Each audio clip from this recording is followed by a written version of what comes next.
ଗାଜାରେ ଇସ୍ରାଏଲର ବଡ଼ ଧରଣର ଏୟାର ଷ୍ଟ୍ରାଇକ୍ ପାଲେଷ୍ଟାଇନ ରହୁଥିବା ଶରଣାର୍ଥୀ ଶିବିର ଓ ସ୍କୁଲ ଉପରକୁ ଆକ୍ରମଣ ହୋଇଥିବା ବେଳେ ଇସ୍ରାଏଲର ଏହି ଏୟାର ଷ୍ଟ୍ରାଇକ୍ରେ 20 ଜଣଙ୍କର ମୃତ୍ୟୁ ଘଟିଛି। ମହିଳା ଓ ଶିଶୁ ସମେତ ସାଧାରଣ ନାଗରିକ ଶୋଇଥିବା ବେଳେ ଆକ୍ରମଣର ଶିକାର ହୋଇଥିଲେ। ଦେବଗଡ଼ ଜିଲ୍ଲା ରିଆମାଳ ବନାଞ୍ଚଳ ତିଲେଇ ପଶି ଗାଁରେ ମହିଳାଙ୍କୁ ଦଳିଦେଲା ଦନ୍ତା।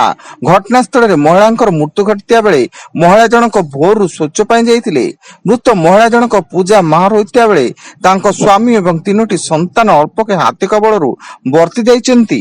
ସେପଟେ ଘଟଣାକୁ ନେଇ ଗାଁରେ ଚାପା ଉତ୍ତେଜନା ଦେଖାଦେଇଛି।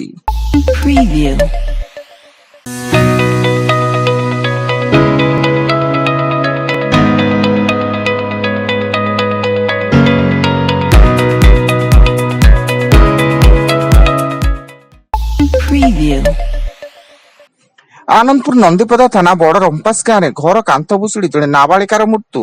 ମୃତ ନାବାଳିକା 8 ବର୍ଷର ହୋଇଥିବା ବେଳେ ତାଙ୍କ ଭାଇ ଅଳ୍ପକେ ବର୍ତ୍ତି ଦେଇଛନ୍ତି ଏବଂ ନାବାଳିକାର ମୃତ୍ୟୁ ପରେ ପରିବାରରେ ଶୋକର ଛାୟା ଖେଳିଯାଇଛି।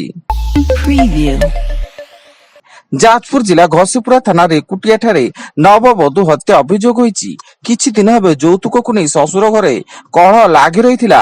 ଆଜି ସକାଳେ କୌଣସି କାରଣରୁ ଝିଅର ମୃତ୍ୟୁ ଘଟିଥିବା ବେଳେ ଏହାକୁ ନେଇ ବାପା ଶ୍ୱଶୁର ଘର ଲୋକମାନେ ହତ୍ୟା କରିଥିବା ନେଇ ଘସିପୁରା ଥାନାରେ ଏକ ହତ୍ୟା ଅଭିଯୋଗ ଆଣିଛନ୍ତି ଏବଂ ପୋଲିସ ଘଟଣାସ୍ଥଳରେ ପହଞ୍ଚି ତଦନ୍ତ ଆରମ୍ଭ କରିଛି।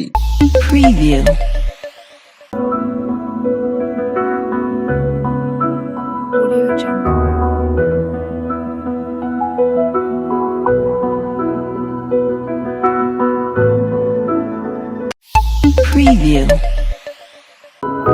Audio Jungle.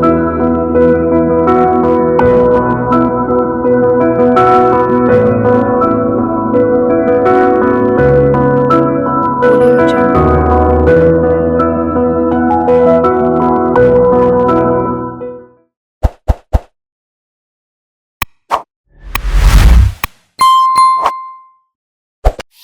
Preview. ସୁପ୍ରିମକୋର୍ଟର ପ୍ରଧାନ ବିଚାରପତି ଜଷ୍ଟିସ ସଞ୍ଜୀବ ଖାନ୍ନା କୋଲକାତା ହାଇକୋର୍ଟର ବିଚାରପତି ଜଷ୍ଟିସ ଜୋ ମାଲ୍ୟା ବାଗଚୀଙ୍କୁ ସୁପ୍ରିମକୋର୍ଟର ବିଚାରପତି ଭାବେ ଶପଥ ପାଠ କରାଇଛନ୍ତି ଏବଂ ସୁପ୍ରିମକୋର୍ଟରେ ମୋଟ 34ଟି ମଞ୍ଜୁରୀ ପ୍ରାପ୍ତ ବିଚାରପତି ପଦବୀ ଥିବା ବେଳେ ଜଷ୍ଟିସ ବାଗଚୀଙ୍କ ନିଯୁକ୍ତି ପରେ ବିଚାରପତି ସଂଖ୍ୟା 33କୁ ବୃଦ୍ଧି ପାଇଛି। ମହାରାଷ୍ଟ୍ରର ନାଗପୁରର ମହାଲରେ ଦୁଇ ଗୋଷ୍ଠୀ ମଧ୍ୟରେ ବିବାଦ ହୋଇ ହିଂସାକାଣ୍ଡ ଘଟିଛି।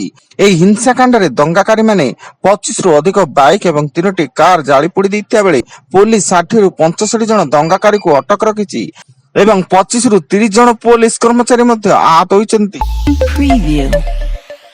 ଭୁବନେଶ୍ୱର ଉପକଣ୍ଠ ପାଇକରାପୁର ରୋଡ ନିକଟରେ ଯୁବକର ପଛପଟୁ ଧକ୍କା ଦେଲା ବସ୍। ଘଟଣାସ୍ଥଳରେ ଯୁବକଙ୍କର ମୃତ୍ୟୁ ଘଟିଥିବା ବେଳେ ସ୍ଥାନୀୟ ଲୋକେ ମୃତକଙ୍କ ପରିବାରକୁ କ୍ଷତିପୂରଣ ଦାବି କରିବା ସହ ରାସ୍ତା ଉପରେ ଶବ ଏବଂ ଗାଡି ରଖି ରାସ୍ତା ଅବରୋଧ କରିଛନ୍ତି। ଫଳରେ ରାସ୍ତାର ଉଭୟ ପଟେ ବହୁ ସଂଖ୍ୟାରେ ଗାଡି ଅଟକି ରହିଥିବାର ଦେଖିବାକୁ ମିଳିଛି।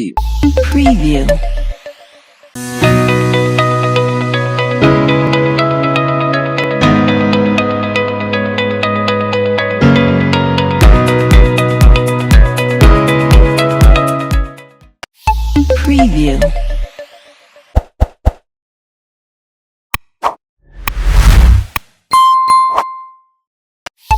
Preview.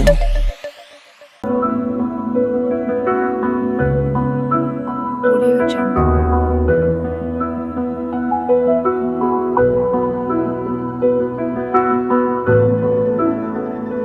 Audio Jungle. Preview. ପଞ୍ଚଭୂତରେ ବିଲୀନ ହେଲେ ପୂର୍ବତନ କେନ୍ଦ୍ରମନ୍ତ୍ରୀ ସ୍ୱର୍ଗତ ଡାକ୍ତର ଦେବେନ୍ଦ୍ର ପ୍ରଧାନ। ପୁରୀ ସ୍ୱର୍ଗଦ୍ୱାରରେ ସମ୍ପୂର୍ଣ୍ଣ ରାଷ୍ଟ୍ରୀୟ ମର୍ଯ୍ୟାଦାର ସହ ଶେଷ କୃତ୍ୟ ସମ୍ପନ୍ନ ହୋଇଥିବା ବେଳେ ମୁଖାଗ୍ନି ଦେଲେ ପୁଅ ତଥା କେନ୍ଦ୍ର ଶିକ୍ଷାମନ୍ତ୍ରୀ ଧର୍ମେନ୍ଦ୍ର ପ୍ରଧାନ ଏବଂ ଅନ୍ତିମ ଦର୍ଶନ କରିଥିଲେ ମୁଖ୍ୟମନ୍ତ୍ରୀ ମୋହନ ଚରଣ ମାଝୀ, ଯୋଗଗୁରୁ ରାମଦେବ ବାବା, ପୁରୀ ସାଂସଦ ସମ୍ବିତ ପାତ୍ର ଏବଂ ବହୁ ବରିଷ୍ଠ ନେତା।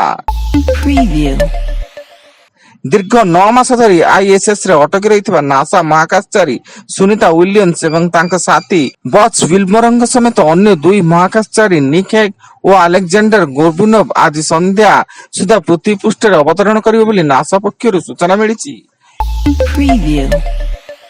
ଏବଂ ଆସନ୍ତା 24 ଏବଂ 25 ତାରିଖରେ ବନ୍ଦ ରହିବ ବ୍ୟାଙ୍କ। ବ୍ୟାଙ୍କିଂ କ୍ଷେତ୍ରରେ 5 ଦିନର କାର୍ଯ୍ୟ ସପ୍ତାହ। ସମସ୍ତ କ୍ୟାଡେଟରେ ପର୍ଯ୍ୟାପ୍ତ ନିଯୁକ୍ତି, ଅସ୍ଥାୟୀ କର୍ମଚାରୀଙ୍କ ନିଯୁକ୍ତିକୁ ନିୟମିତ କରିବା ଆଦି 9 ଦଫା ଦାବି ନେଇ United forum of bank unions ପକ୍ଷରୁ ରାଜ୍ୟବ୍ୟାପୀ ବ୍ୟାଙ୍କ ଧର୍ମଘଟ ଡାକରା ଦିଆଯାଇଛି। 6,000 ବ୍ୟାଙ୍କ ଶାଖାର 37,000 କର୍ମଚାରୀ ଏହି ଧର୍ମଘଟରେ ସାମିଲ ହେବେ। Preview.